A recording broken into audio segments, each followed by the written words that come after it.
लाज मेरी राखो गुरु महाराज, काज मेरा पूरा कर दो आज।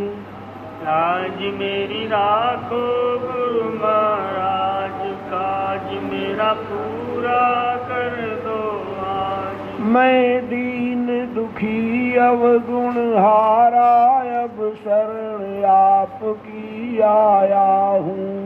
मैं दीन दुखी अवगुण हारा, अब शरण आपकी आया। चरणों में साहब सतगुरु के, निज पाप की गठरी लाया हूँ। चरणों में साहब सतगुरु के, निज पाप की गठरी लाया हूँ।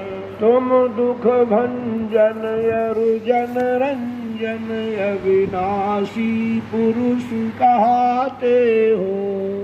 दुख भंजन अरुजन रंजन, अविनाशी पुरुष कहाते हो। तुम सत्य पुरुष अविनाशी हो, और परम पुरुष कहलाते हो। तुम सत्य पुरुष अविनाशी हो, और परम पुरुष कहलाते हो। मैं नीच अजान अनारी हूँ, साहब चरणन में आया हूँ। मैं नीच अजान नारी हूँ, साहब चरणन में आया हूँ। सतगुरु की शरण में आकर भी गुरु महिमा समझ न पाया हूँ। सतगुरु की शरण में आकर भी गुरु महिमा समझ न पाया हूँ। तुम अलख पुरुष अरुअगम पुरुष, गुरु पूर्ण पुरुष कहाते हो। तुम अलख पुरुष अरुअगम पुरुष, गुरु पूर्ण पुरुष कहाते हो। तुम सत्य गुरु सत साहब हो, और दीन दयाल कहाते हो। तुम सत्य गुरु सत साहब हो, और दीन दयाल कहाते हो। मैं अधम पतित पाखंडी हूँ, कायर कपटी अज्ञानी हूँ। मैं अधम पतित पाखंडी हूँ, कायर कपटी अज्ञानी हूँ। लोभी अति मोह ग्रसित हूँ, मैं कामी मन मुख अभिमानी हूँ। लोभी अति मोह ग्रसित हूँ, मैं कामी मन मुख अभिमानी हूँ। तुम दीन बंधु अरुदया सिंधु, साहब सतगुरु कहलाते हो। तुम दीन बंधु अरुदया सिंधु, साहब सतगुरु कहलाते हो। सब भूले भटके दीन दुखी, जीवों को पार लगाते हो। सब भूले भटके दीन दुखी, जीवों को पार लगाते हो। मुझको भी पार लगा दो तुम, अब द्वार तुम्हारे आन पड़ा। मुझको भी पार लगा दो तुम, अब द्वार तुम्हारे आन पड़ा। जब तक न करोगे पार मुझे, मैं द्वार तुम्हारे रहूं अड़ा। जब तक न करोगे पार मुझे, मैं द्वार तुम्हारे रहूं अड़ा। तुम सब विधि समर्थ हो स्वामी, फिर भी क्यों देर लगाते हो। तुम सब विधि समर्थ हो स्वामी, फिर भी क्यों देर लगाते हो। मैं सब विधि हारा हूँ गुरु गुरुवर फिर क्यों न दया बरसाते हो। मैं सब विधि हारा हूँ गुरुवर फिर क्यों न दया बरसाते हो। मैं आया सतगुरु द्वार तेरे कुछ भी चाले कर जाऊंगा। मैं आया सतगुरु द्वार तेरे कुछ भी चाले कर जाऊंगा। घर पान सका गुरु मेहर तेरी तेरे दर पर ही मर जाऊंगा। घर पान सका गुरु मेहर तेरी तेरे दर पर ही मर जाऊंगा। मर कर भी सतगुरु द्वार तेरे साहब का दास कहाऊंगा। मर कर भी सतगुरु द्वार तेरे साहब का दास कहाऊंगा। साहब सतगुरु के चरणों में ये बिनती नित्य सुनाऊंगा।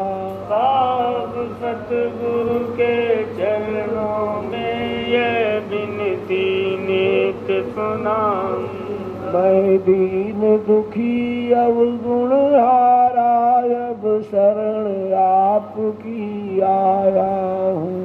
मैं दीन दुखी अब गुण हारा अब शरण आपकी आया हूँ। चरणों में साहब सतगुरु के निज पाप की गठरी लाया हूँ। चरणों में साहब सतगुरु के निज पाप की गठरी लाया हूँ। लाज मेरी राखो गुरु महाराज काज मेरा पूरा कर दो आज। लाज मेरी राखो गुरु महाराज काज मेरा पूरा कर दो आज।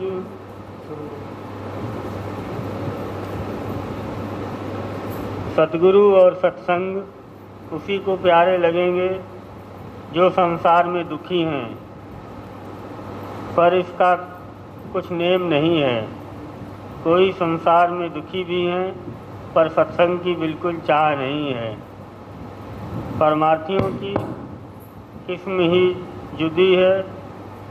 वही परमार्थी है जिनको चाहे संसार का सुख भी भली प्रकार प्राप्त होवे, पर बिना सतगुरु और सत्संग के उस सुख को दुख रूप देखते हैं। सत्संग और सतगुरु किसको प्यारे लगेंगे? सतगुरु और सत्संग उसको प्यारे लगेंगे जो संसार में दुखी है। दुखी का मतलब इसमें गूढ़ रहस्य है। सब सुख प्राप्त है जिसको, वो भी दुख महसूस कर रहा है बिना परमार्थ के। परमार्थी जीव को समस्त सुख प्राप्त हो जाए तो उसको सब सुख खराब लगते हैं। केवल सतगुरु की चरणों में उसको सुख प्राप्त होता है। इसलिए सब सुख प्राप्त होते हुए वो दुख का अनुभव करता है तो वो भी दुखी मान लिया जाता है। जिसे दीन कहा। दीनहीन का मतलब है नहीं, दीन दुखी वो है चाहे वो करोड़पति अरबपति हो, असंख्य उसके पास भंडार हो, हीरा जवाहरात सोना चांदी, बहुत बड़ा संसार सबसे बड़ा धनवान है, लेकिन धन दौलत और संसार से, कुल कुटुंब से, स्त्री पुत्र परिवार और धन दौलत से संतुष्ट नहीं है। वो भक्ति चाहता है तो वो सब सुख उसको खराब लग रहे हैं, कांटे की तरह चुभ रहे हैं उसको सुख। ऐसे परमार्थी जीव है तो दीन दुखी ही कहे जाएंगे। उनके अंदर दीनता है, दुखी भी है। किस लिए दुखी है? कि हमको मालिक की भक्ति प्राप्त हो, आवागमन दूर हो। तो जो दुखी है वही सद्गुरु और सत्संग का महत्व जानता है। ये नहीं कि जो जिसके पास धन दौलत पैसा है वो दुखी न हो, इससे भी दुखी रहते हैं। परमार्थी जीव जो है, परमार्थी जीव के पास चाहे इतना धन दौलत संपत्ति कुल परिवार हो जाए लेकिन वो फिर भी दुखी रहेगा। हर समय कष्ट महसूस रहेगा कि हमको परमार्थ चाहिए, आवागमन से रहित होना है, भवसागर कैसे पार करे, 84 कैसे छूटे। इसलिए ये आवश्यक नहीं है कि जो गरीब हो उसी को दीन दुखी कहा गया है। कुछ लोग बहुत गरीब हैं और बहुत परेशानियां उनको शारीरिक भी है, आर्थिक भी, लेकिन तब भी सत्संग में नहीं इच्छा उनकी है। और संसारी वह हैं कि जो संसार के सुखों को चाहते हैं और उनके न मिलने और छोड़ने में दुखी होते हैं और यह नहीं जानते कि संसार के सुख सब दुख रूप हैं और आखिर को धोखा देंगे। संसारी लोग संसार के सुख वैभव चाहते हैं और अगर छूट जाए, उनमें कुछ कमी हो जाए तो दुखी हो जाते हैं। परमार्थी जीव को चाहे जितना सुख संसारी मिल जाए और सुख वैभव से प्राप्त होते हुए दुखी रहता है, इसलिए कि सदगुरु की भक्ति चाहिए उसको। वो इसलिए दुखी रहता है, हमारी भक्ति नहीं बन पा रही, भक्ति की तरक्की हो, आवागम छूटे हमारा। इस जीव के मैल दूर करने के लिए सिवाय सत्संग के और कोई उपाय नहीं है। जैसे साबुन में यह ताकत रखी है कि कैसा ही मैला कपड़ा होवे और जब साबुन लगाकर धोया तुरंत साफ हो गया, या कि घास का ढेर जमा है और जब उसमें एक चिंगी डाल दी, एक छिन में सब भस्म हो गया। इसी तरह सत्संग है कि इसमें जन्म जन्म के कर्म कट जाते हैं और संस्कार दिन ब दिन बदलता जाता है। संतों के वचनों को जो वेद से मिलाते हैं वह बड़े नादान हैं। संतों की महिमा आप वेद का कर्ता नहीं जानता है, फिर वेद क्या जाने। और संत किसी के कैदी नहीं हैं।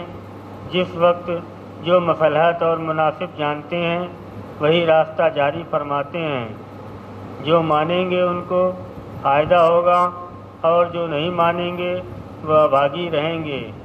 क्योंकि दुनिया में भी जिस राजा का राज होता है वह अपना कानून चलाता है। जो उसको मानते हैं वह फ़ायदा उठाते हैं और जो हुक्म अदूली करते हैं वह अपना नुकसान करते हैं। सांसारिक दृष्टिकोण से भी जो भी राजा होता है, जिस समय जो बादशाह, जो जिस समय प्रधानमंत्री हुआ या किसी भी, तो वो जो कानून बनाता है वही चलता है।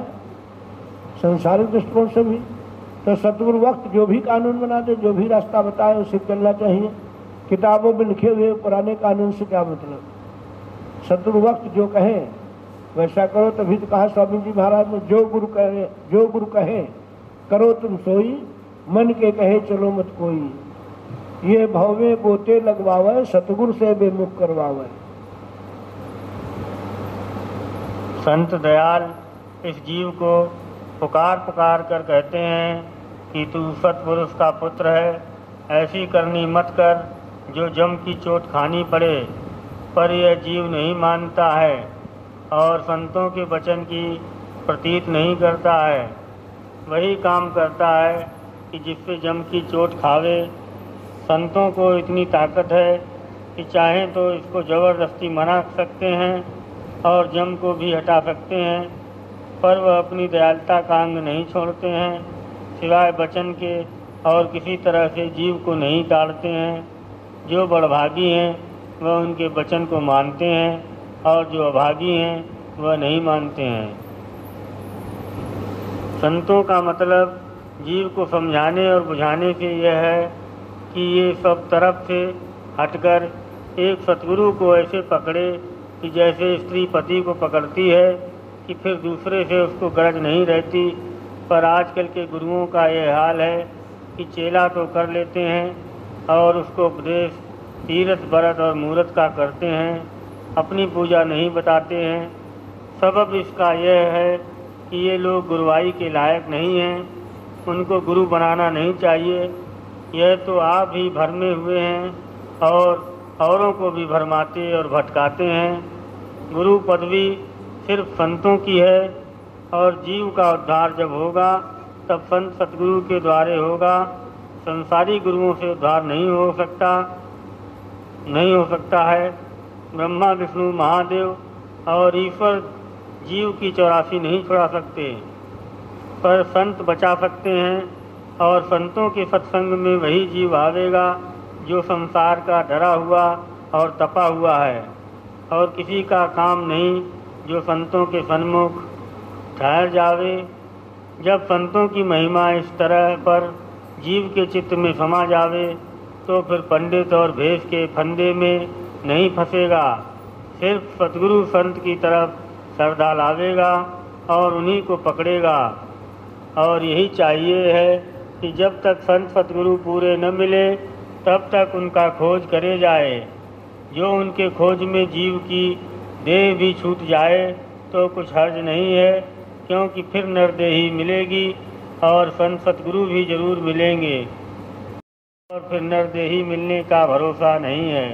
ये बताया गया इसलिए जो लोग ऐसे हैं जो काल जाल की भक्ति में फंसे हुए हैं, जब तक पूरे गुरु न मिले तब तक जीव को चाहिए कि कोई गुरु न बनाए, और पूरे गुरु की खोज में, खोज का मतलब कहाँ तक खोज करेगा, कहाँ जाएगा? अपने घर बैठे ही प्रार्थना करे, इच्छा करे कि हमको सतगुरु मिले, पूरे गुरु मिले। अगर जीवन भर वो प्रार्थना करता रहे कि हमको सतगुरु मिले, पूरे गुरु मिले, कोई किसी से उपदेश नहीं लिया, कोई पूजा नहीं की उसने, तब भी वो दूसरों से श्रेष्ठ है। जो काल जाल की पूजा में भटक रहे हैं, बहुत मेहनत कर रहे हैं, वो 100 वर्ष तक मेहनत करते रहे, लेकिन जिसने कुछ नहीं किया, केवल प्रार्थना करता रहा पूरे गुरु मिले, और पूरा जीवन बीत गया आखिरी श्वास तक, तो उसको अवश्य अंत समय तक सतगुरु मिलेंगे। अगर नहीं मिले तो फिर उसका निश्चित रूप से उसको मनुष्य शरीर दिलाएंगे, निश्चित रूप से मनुष्य शरीर मिलेगा, और वहाँ जाकर फिर सतगुरु मिलेंगे, उसको उपदेश करेंगे। यानी उसकी 84 छूट गई इच्छा करने से ही, पूरे गुरु मिले इसकी इच्छा में जीवन भर रहा, वो भी अच्छा उससे है जो काल जाल पूजा फंसा हुआ है।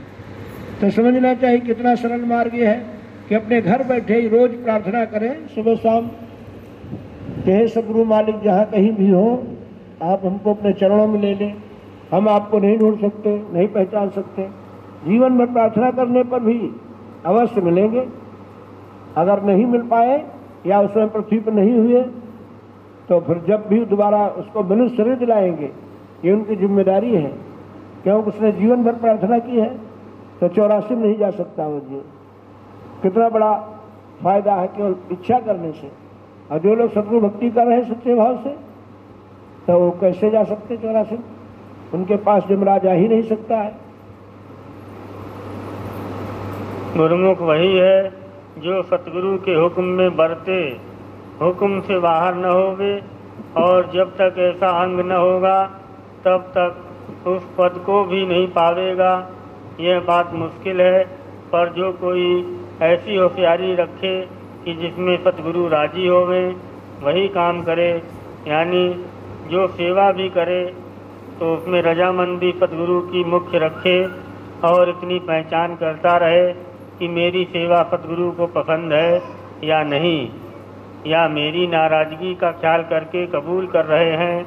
जो यह समझ में आ जावे कि इसमें सतगुरु को तकलीफ़ है, सिर्फ मेरी हट से मंजूर कर रहे हैं, तो सेवा को फौरन छोड़ देवे, और जिसका ऐसा अंग है वही गुरुमुख बनेगा। और जिसकी ऐसी हालत नहीं है उसको मुनासिब है कि सत्संग नेम से करे और वचन को चित्त से सुने और याद रखे, तो उसका अंग बदलता जाएगा।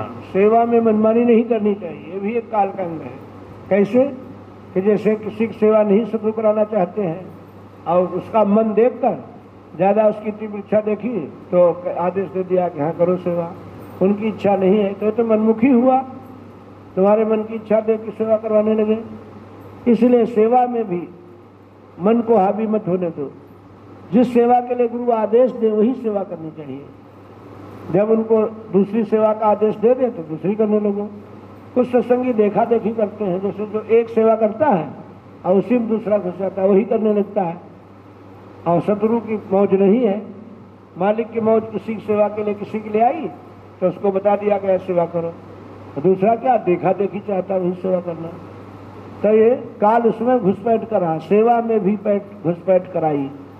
कहा है बच्चन स्वामी जी महाराज ने, सेवा में भी काल घुसपैठ करता है और आपस में एक दूसरे से बैर भाव करा देता है। दो सत्संगी झगड़ा करने लगते हैं कि ये सेवा हम करेंगे, कहते हम करेंगे, वो काल का काम है। इसलिए सेवा में गुरुमुख तभी बन पाएगा जो आज्ञा हो गुरु की, वही सेवा करे। सबके लिए कोई जरूरी थोड़ी, तो देखा देखी सेवा से कभी मालिक कुशल नहीं होते हैं। अब देखो इंद्रेश को आदेश दिया गया, अपना ड्यूटी वहाँ करते हैं, और जब आदेश दिया जाता है तो आ जाते हैं सत्संग आरती में। केवल आज्ञा पालन का महत्व है और नहीं, अपने मन से सेवा करने मनमुखी सेवा हो गई। वो गुरुमुखता यही जो गुरु आदेश दे। कोई सेवा छोटी या बड़ी न समझे। कोई गुरु के पास बैठा नजदीक है, कोई बहुत दूर बैठा है, कोई हजारों मील दूर है, तो हजारों मील दूर है वहाँ सदगुरु पहले मौज कर सकते हैं, यहाँ बाद में। ये कोई नहीं है जो ये हर समय गुरु के पास जो रहता हो, या हर समय जो गुरु की सेवा कर रहा है। क्योंकि गुरु के पास रहकर सेवा करना नहीं, आज्ञा सम्य सुसाहिब सेवा, आज्ञा पालन करने के समान कोई दूसरी सेवा नहीं। जो 1000 मील दूर से ही सेवा आज्ञा पालन कर रहा है वो गुरुभक्ति कर रहा है। अहंकार की मैल सब जीवों के हृदय में धरी हुई है, और जब तक यह न जावेगी तब तक परमार्थ नहीं बनेगा। और यह मैल बाहर मुख उपासना से नहीं जा सकती।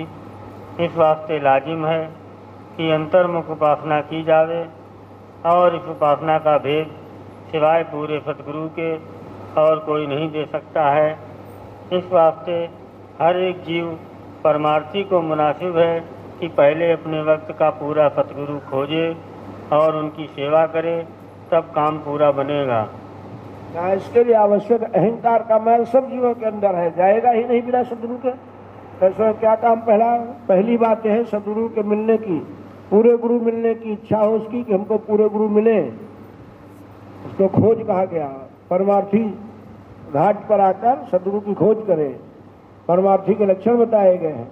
विषय से जो हो उदासा, परमार्थ की जामन आशा, धन संतान प्रीत रह जाके, जगत पदारथ चाहन वाके, तन इंद्रिया सक्त न होई, भूख प्यास नींद सब खोई, विरह बान जाके और लागा, तब खोजे। परमार्थी जीव ऐसा हो जाए तब सदगुरु खोज करे, इच्छा करे, तो उसको घर बैठे सदगुरु मिलेंगे। क्यों? बताया गया है जिसके अंदर ऐसी इच्छा हो परमार्थ की कि धन संतान कोई संसारी पदार्थ की इच्छा, भूख प्यास नींद किसी बस में न हो, ऐसी तीव्र इच्छा विरह जागे, तो सदगुरु घर बैठे उसको आकर मिलेंगे, उपदेश करेंगे। तो परमार्थी घाट पर पहले नहीं आ पाता। संसारी चीजें जब तक अच्छी लग रही हैं, अब विषय भोग अच्छे लग रहे हैं, संसारी पदार्थ धन दौलत संपत्ति कुल परिवार से लगाव इतना ज्यादा है, तो इधर इच्छा होगी ही नहीं, परमार्थी घाट पर ही नहीं आ पाया। तो सदगुरु की भी खोज कैसे करेगा? सदगुरु की इच्छा नहीं करेगा। सदगुरु मिलने के लिए उसको विरह नहीं अंदर में होगा। जब पहले सदगुरु के मिलने के लिए विरह हो, सदगुरु की खोज करे या बिना खोज करे सदगुरु मिल जाए दया मेहर करके, उसके अंदर नहीं परमार्थी अंग, तब भी मिल गए, ये विशेष दया मेहर हुई। तो जब मिल जाए तो उसे उपदेश लेने के बाद उसको क्या करना? 2 ही बातें हैं। बाहर से गुरु की आज्ञा का पालन यानी गुरु की सेवा, और अंतर में शब्द का सुनना, शब्द का अभ्यास। 2 ही चीजें हैं, गुरु और नाम। पूरे समस्त ग्रंथों में 2 ही चीज मुख्य दी गई संस्कृत में, गुरु और नाम। नाम या शब्द, ध्वन्यात्मक नाम गुरु का विदेह स्वरूप है और गुरु का देह स्वरूप बाहर से है, और विदेह स्वरूप सबके अंदर हर समय मौजूद रहता है। विदेह स्वरूप से सदगुरु हर सत्संगी के अंदर हर समय मौजूद रहते हैं। इस जीव के सब बैरी हैं, कोई मित्र नहीं। मन जो 3 गुण से मिला हुआ है वह भी इस जीव को ऐसे देखता है जैसे बिल्ली चूहे के खाने का इरादा रखती है। मन जीव को ऐसा देखता है जैसे बिल्ली चूहे खाने को। मन सोचता हम खा जाए इसको, जीव को खा जाने को, सब 84 में डाल दें, इसको आवागमन से रहित न होने दें। मन निकाल, काल के मुंह में ही सब जीव समा जाते हैं। इतना खतरा है इस जीव को। इसके सब बैरी का मतलब इस घट के अंदर अंतःकरण है, मन बुद्धि चित्त अहंकार, 10 इंद्रियां, काम क्रोध लोभ मोह अहंकार, ये 5 महादूत, ये सब दुश्मन है इस जीव के।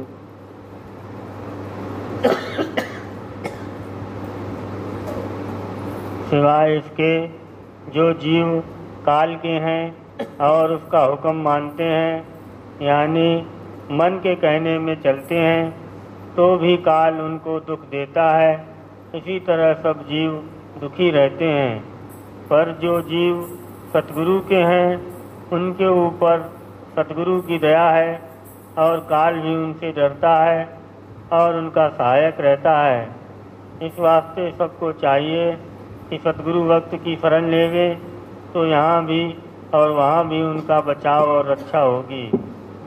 सतगुरु की शरण लेने वाले से काल भी डरता है। सच्चाई के साथ, जो सचौटी के साथ गुरु से की भक्ति कर रहा है और जिसको गुरु से प्रेम है, उससे काल भी डरता है। तो उसका यहाँ वहाँ दोनों काम बन जाते हैं, लौकिक और पारलौकिक दोनों सुधर जाते हैं।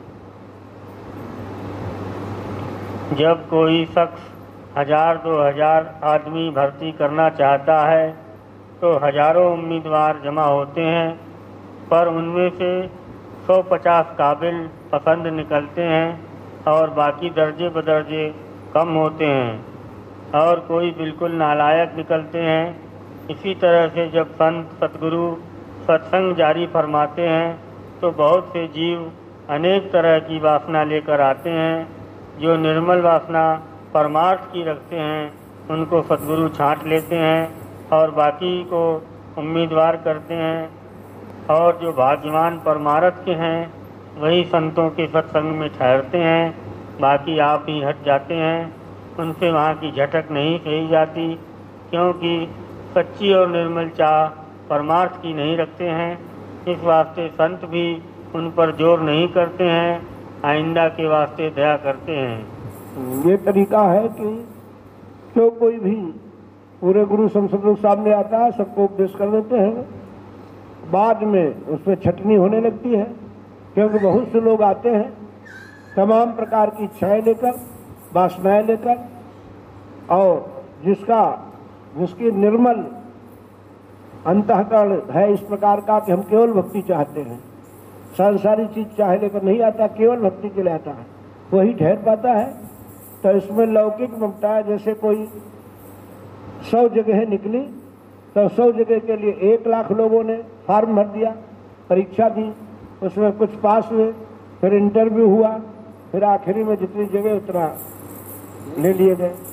तो संत सदगुरु सबको उपदेश कर देते हैं, बाद में ठहरते नहीं वो है। उनकी वासना इच्छाएं बहुत प्रबल होती हैं, थोड़े बहुत दिन बाद छोड़ देते हैं।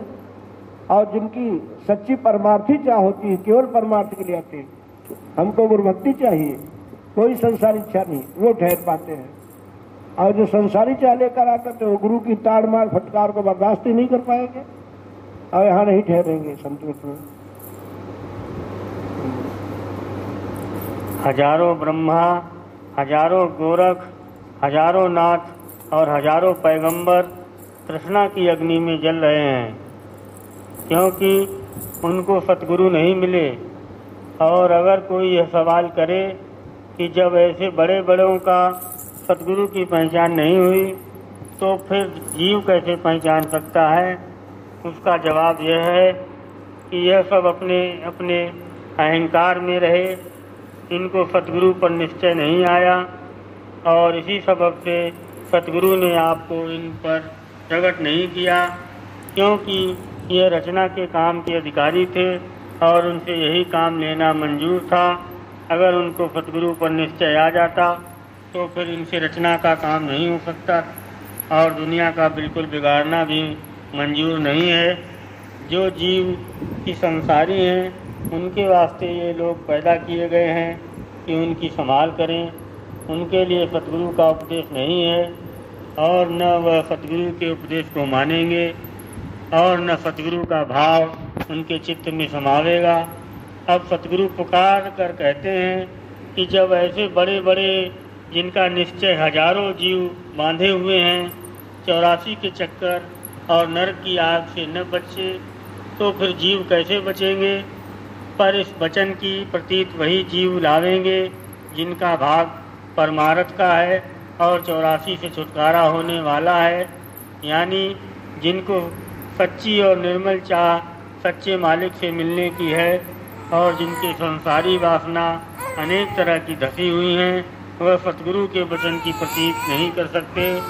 पर यह सबको मालूम होना चाहिए कि जन्म मरण से बचाने वाले और सदा सुख के स्थान के बख्शाने वाले और निज धाम में पहुँचाने वाले सिर्फ संत सतगुरु हैं। और ब्रह्मा विष्णु महादेव और अवतार और देवता और पीर पैगंबर और औलिया आप ही निगुरे हैं। सतगुरु का खोज करेंगे, वही सतगुरु के अधिकारी जीव हैं और उन्हीं को सतगुरु मिलेंगे और अपनी दया से उनका काम पूरा बना देंगे। कैसे जीव? जो जीव जानते हैं कि ब्रह्मा विष्णु महेश कोई अवतार पैगंबर या देवी देवता ये कोई भी काल से नहीं बचा सकते हैं, 84 से नहीं छुड़ा सकते हैं। केवल संत सतगुरु ही ऐसे हैं जो हमको भवसागर से पार करके सत्य देश पहुंचा सकते हैं। ऐसा दृढ़ निश्चय जिसका है वही संतों के वचनों को मानेगा, विश्वास करेगा। सभी संत अपने ग्रंथों में लिख गए ये बात, लेकिन इस पर वचन पर सबको विश्वास नहीं होगा। जो संतों के जीव हैं जिन पर विशेष दया मेहर है या अंकुरी जीव हैं वो विश्वास करेंगे, और जो माया के जीव हैं, काल के जीव, वो नहीं विश्वास करेंगे, वो काल की भक्ति में ही लगे रहेंगे। दो शेर इस जीव के पीछे पड़े हैं, एक काल, दूसरा मन। जब तक ये दोनों न मारे जावेंगे तब तक परमार्थ नहीं बनेगा, और सिवाय संत सतगुरु के इनका मारने वाला और कोई नहीं है। इस वास्ते जो कोई संत सतगुरु की शरण लेगा वही इन पर फतह पावेगा। काल का अंश ही मन है, काल का अंश है। इसको काल का सरकारी वकील कहा गया। कुछ लोगों ने मन काल एक ही कह दिया गया है, लेकिन काल का अंश मन जो है और काल, ये दोनों दुश्मन सबसे बड़े हैं जीव के। जब मन और इंद्रियां को कोई मार दे तब बाद में काल भी आक्रमण करता है, फिर काल को भी मार कर तब जीव यहाँ से आवागमन से रहित हो पाता है। इतना बड़ा काम है। जो सतगुरु के मंगता है उनकी मान प्रतिष्ठा नहीं जाती है, क्योंकि सब सतगुरु के मंगता हैं। ऐसा रचना में कोई नहीं है जो सतगुरु का मंगता न होवे, और जिनको सतगुरु से मांगने में लाज और शर्म है वह काल के रूबरू दीन होंगे और उसके दंड उठावेंगे। बड़भागी वही हैं जो सतगुरु के मंगता हैं। सतगुरु के जो मंगता है, महाभिखारी बनकर जो सतगुरु के दरबार में आए हुए हैं, और जिनको शर्म है ये कि हम सतगुरु के सामने भिखारी मंगता कैसे बने, वो उनको काल के सामने बनना पड़ेगा। काल और माया के मंगता बनेंगे, और वहाँ मंगता बनने से उनका कुछ नहीं, 84 में फिर जाएंगे। और यहाँ सतगुरु के दरबार पर जैसे जग में महाभिखारी कहा स्वामी जी महाराज ने, ऐसे दरबार में आए हमेशा तोड़ों पड़े रहे तब किसी न किसी दिन का उद्धार हो जाएगा, सत्यदेश पहुंच जाएंगे। सतगुरु के मंगता अगर बन गए, और अगर इधर बनने में संकोच शर्म लिहाज उनको है, नहीं दीनता आती है, तो बाद में काल के बनना पड़ेगा। काल के डंडे पड़ेंगे, जब काल माया का डंडा, तब वो फिर गिड़गिड़ाएंगे, मंगता बनेंगे, वहां फिर भी 84 में डाल देगा। वेद और पुराण का जिनको निश्चय है वह कहते हैं कि लव मात्र के सत्संग से जीव के पाप दूर हो जाते हैं। फिर संतों के सत्संग के फल का क्या वर्णन किया जावे कि जिसकी महिमा वेद और पुराण भी नहीं कर सकते। जिनको संतों का सत्संग प्राप्त है तो इसमें कुछ शक नहीं है कि उनके दिन भर के पाप तो जरूर साफ होते होंगे। यह फल तो उनको हासिल होगा जो साधारण तौर पर नित्य सत्संग में आते हैं और वचन सुनते हैं, और जो कि संतों का निश्चय रखते हैं और सतगुरु वक्त से प्रीत करते हैं, उसके फल का तो कुछ वर्णन नहीं हो सकता। संतों की जो स्तुति करता है या निंदा करता है, दोनों का उद्धार होगा, पर जो सेवक होकर निंदा करेगा उसका अकाज होगा, उसकी निंदा की बर्दाश्त नहीं है। ये बात समझ में आ गई तुम लोगों? जैसे किसी की कोई गाली देता है व्यक्ति को, बाहरी दूसरा व्यक्ति, और एक ऐसा जो उसी का पुत्र उसको गाली दे रहा, तो इसमें कौन बड़ा अपराधी हुआ? जो पुत्र पिता को गाली दे रहा है अपराधी हुआ। और बाकी संसारी कोई गाली दे रहा। तो जो संतों की निंदा कर रहे हैं और संसारी जीव हैं, उनका भी संत उद्धार करेंगे। वो अंकुरी जीव बनकर अगले जन्म में आ जाते हैं, क्योंकि हर समय संतों का विरोध निंदा उनके मन में रहती है। तो इसी विरोध भाव से ही हर समय याद करते हैं संतों को। समझ आ गई बात। लेकिन अगर कोई सत्संगी है और पूरे गुरु से उपदेश ले चुका है, वो बहुत बड़ा गुनहगार हो गया अगर निंदा करता गुरु की। उसकी तो गुरु निंदा में आ जाए। गुरु निंदा को कोई माफ नहीं करता, मालिक भी नहीं माफ कर पाते। गुरु निंदा कभी माफ नहीं की जाती। तो उसके लिए भी ऐसा है, वचन के अनुसार इसको त्रिलोकी में नहीं छोड़ा जाता है। महाशून्य के मैदान में एक जेल खाना, संतों का जेल खाना है, वहां बंद कर दिया जाता है। और बाकी जितने निंदक हैं, संतों ने कहा निंदक नेरे राखी आंगन को पिछवाए। चारों तरफ जो संतों की निंदा करते हैं, हर समय जो निंदा करते रहते हैं, विरोध करते रहते हैं, वो अगले जन्म में अंकुरी जीव होकर पैदा होते हैं और फिर सतगुरु उनको मिलते हैं, भक्ति करते हैं। लेकिन अगर संत सतगुरु का कोई शिष्य निंदा करने लगे तो बहुत बड़ा गुनहगार हो गया। उसको इसलिए नहीं माना जाता, वो तो जानता ही नहीं, वो समझता ही नहीं कि संत सतगुरु है, इसलिए कर रहा है। इसकी दूसरी से या इसकी दूसरी।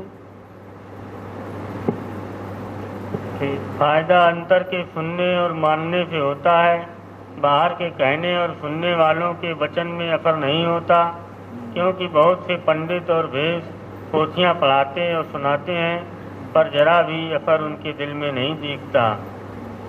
जब तक सतगुरु की दया न होगी तब तक जीव को निश्चय नहीं आवेगा, और जिसको सतगुरु के चरणों में प्रीत और प्रतीत है उसी को दया पात्र समझना चाहिए। बहुत से लोग यह चाहते हैं कि हमारे रिश्तेदार और कुटुंबियों को सतगुरु के चरणों में निश्चय आ जावे। यह चाह तो बुरी नहीं है, पर इतना समझना चाहिए कि जब तक सतगुरु दया दृष्टि न फरमावेंगे तब तक प्रीत और प्रतीत आनी मुश्किल है। यह बात सतगुरु की मौज पर छोड़ देना चाहिए, क्योंकि जब वे चाहेंगे एक क्षण में प्रीत और प्रतीत बख्श देंगे और संसार के जाल से निकाल लेंगे। संतों के इसमें बताया गया सभी की इच्छा होती है कि हमारे परिवार के कुल कुटुंब और नाते रिश्तेदार उद्देश्य ले ले, उनका भी परमात्मा बन जाए। ये इच्छा करना तो कोई खराब बात नहीं, लेकिन इस मौज पर छोड़ देना चाहिए। हठपूर्वक नहीं उनको लाके उपदेश कराने के लिए बाध्य करो, क्यों? जिसके ऊपर मौज नहीं है, वो चाहे पुत्र हो, चाहे भाई हो, चाहे पत्नी हो, चाहे रिश्तेदार हो, वो उपदेश नहीं देगा, परमार्थी जीव नहीं है। इसलिए उस पर जोर नहीं देना चाहिए, मौज पर छोड़ देना चाहिए। संतों के सत्संगी को मरते वक्त तकलीफ नहीं होती, बल्कि और सूरता आ जाती है, क्योंकि वह पहले से मौत को याद रखता है और संसार में कार्य मात्र बरतता है। उसकी संसार की जड़ पहले से कटी हुई है, जैसे कटे हुए दरख्त की हरियाली चंद रोज की है। इसी तरह संतों के सत्संगी का संसारी व्यवहार समझना चाहिए। संतों का सत्संग करना बहुत मुश्किल है। किसी का यह हाल है कि सत्संग करते हैं और फिर नहीं करते, यानी बैठे वचन सुनते नजर आते हैं पर मानने के वास्ते नहीं सुनते। फिर उनको सत्संग क्या फायदा करेगा? सुनना और समझना उनका ही दुरुस्त है, इनके हृदय में असर होता है और उसके मुआफिक थोड़ा या बहुत बर्ताव भी है। ग्रंथों में सब जगह थोड़ा या बहुत रौला पड़ा रहता है, कहीं एक बात का खंडन और कहीं मंडन किया है। जीव किसको माने और किसको न माने, इस वास्ते जब तक सद्गुरु पूरे न मिले जीव की ताकत नहीं कि इस बात का निर्णय कर सके। ग्रंथ से गवाही मिल सकती है, मार्ग हाथ नहीं आ सकता। मार्ग के भेदी संत सद्गुरु हैं, यह उनसे मिलेगा और किसी से नहीं हाथ लग सकता है। ग्रंथों से सुरत सद्मार्ग नहीं मिलेगा किसी को। ग्रंथ केवल प्रमाण स्वरूप में है कि जितने संत आए उन्होंने सब ने ही बताया कि सुरत सद्मार्ग ही सच्चा मार्ग है जो निर्धाम पहुंचाता है सतोदेश तक। और इसमें बताया सुनना और समझना, ये कई जगह बताया गया, कई बार बताया जा चुका। कोई सत्संग में आया और सत्संग को सुना और समझ भी लिया, लेकिन उसको आचरण नहीं लाया, उसके अंदर धसा नहीं, तो फिर कुछ असर नहीं करेगा। वो सत्संग उसका सत्संग ही नहीं हुआ।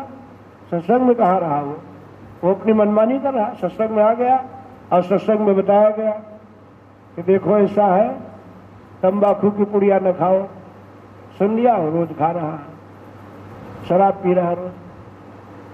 यह बता दिया गया सत्संग में आकर कि किसी की निंदा न करो, तो 4 बातें बताई गई, उनमें 4 में एक भी नहीं पालन कर रहा है।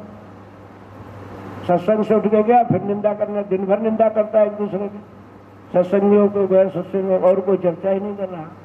तो कहाँ सत्संग उसने किया? सत्संग में जाने के बाद वहाँ जो सत्संग में बताया जाए, जो सदगुरु स्वयं सत्संग कराए अथवा किसी ग्रंथों से अथवा सदगुरु की वाणी से, तो उस पर अमल करें, उसको आचरण में लाए। अगर एक दिन पूरे सत्संग जो हुआ उसमें एक बात भी अच्छी लगी हो, जो उसके अंदर बुराई हो, उसको दूर कर देना, यही सबसे बड़ा व्रत संत को बताया गया। किसी एक बुराई को छोड़ने का व्रत धारण कर ले और उसमें सफलता जब मिला, 1 महीना, 2 महीना, 3 महीने, 6 महीने, तब कहे, समझे कि हाँ एक चीज हमने छोड़ दी बुराई। फिर दूसरी, तीसरी देखे, अपने अंदर झांक कर देखे क्या क्या बुराइयां हैं। तो परनिंदा तो सबसे बड़ा पाप परनिंदा बताया गया। परनिंदा सम अघन गरीसा, परनिंदा के समान भारी पाप दूसरा नहीं है। अहिंसा सबसे बड़ा धर्म है। परम धर्म श्रुति विदित अहिंसा, और परनिंदा सम अघन गरीसा। और परनिंदा सब हर समय करते तो क्या फायदा? और सत्संग में लगातार बता रहे हैं कि किसी की निंदा न करो तो दूसरे के पाप भात न आए। अपना धीरे धीरे अपने कर्मों को काटने में ही इतना समय लग जाता है, अपना मैल धोने में दूसरी की भी गंदगी तुम अपने ऊपर चढ़ा रहे हो। तो इसको संतों ने कहा, संत रविदास ने कहा, कबीर साहब ने कहा, सभी संतों ने कहा कि निंदक जो है वो अपनी जबान से तुम्हारे ऊपर पड़ा हुआ मैल चाट रहा है। जैसे कोई तुम्हारे शरीर के ऊपर एकदम मल लैट्रिन डाल दे और पूरे शरीर लिसे हुए हो, तो निंदक क्या कर रहा है? तुम अपनी जबान से चाट चाट कर तुमको साफ कर रहा है। इसलिए निंदक पर कभी नाराज नहीं होना चाहिए, चारों तरफ निंदा हो। अब होता क्या है, अगर कोई कुछ एक बात निंदा कर दे, एकदम बौखला जाता है जीव, क्रोध में आकर बबूला होकर लड़ने लगता है। इसलिए निंदा, खुद की निंदा हो तो अच्छा है, तुम दूसरे की निंदा न करो। दूसरे की निंदा करने से तुम और उसको चाट चाट के साफ कर रहे हो। चाहे संसारी हो या कोई सत्संगी हो, किसी की निंदा नहीं करनी चाहिए। जो एक ही बात पालन कर लेगा तो दूसरे का आना बंद हो गया, भाग अपना धीरे धीरे काटे। 1 जन्म में काट दे, 2 जन्म काट दे तो उद्धार हो गया उसका। तो उद्धार हो कहाँ? उद्धार की जड़ ही काट दी सत्संगी ने। हर समय निंदा कर रहा है। जब हर समय निंदा का उसका स्वभाव बन गया है तो निश्चित रूप से संतों ने कहा है, जो सबकी निंदा करता है तो फिर गुरु की भी निंदा करने पर आ जाता है। गुरु की भी निंदा करेगा, गुरु के अंदर भी उसका गुण दिखाई पड़ने लगे, उसका स्वभाव बन गया दूसरे को गुण देखना। और जो केवल अपने गुण देख रहा है अपने अंदर झांक कर, उसका सुधार शुरू हो जाएगा। घट अवघट झांकारी सजनी, मन मत बंद कहन नहीं माने। मन ऐसा दुष्ट है, कहना नहीं मानता। जब अपने अंदर झांक कर देखा, ये कहा तो मालूम पड़ा कि अनेक अवगुण भरे हुए अंदर है, लेकिन मन नहीं कहना मानता, बार बार गलतियां करता है, उससे भोगन पड़ता है। साध वही है जिसने सब आश्रय छोड़कर एक सतगुरु का आसरा साध लिया और सब संतों का मूल मत जो शब्द है उसको दृढ़ कर पकड़ा है।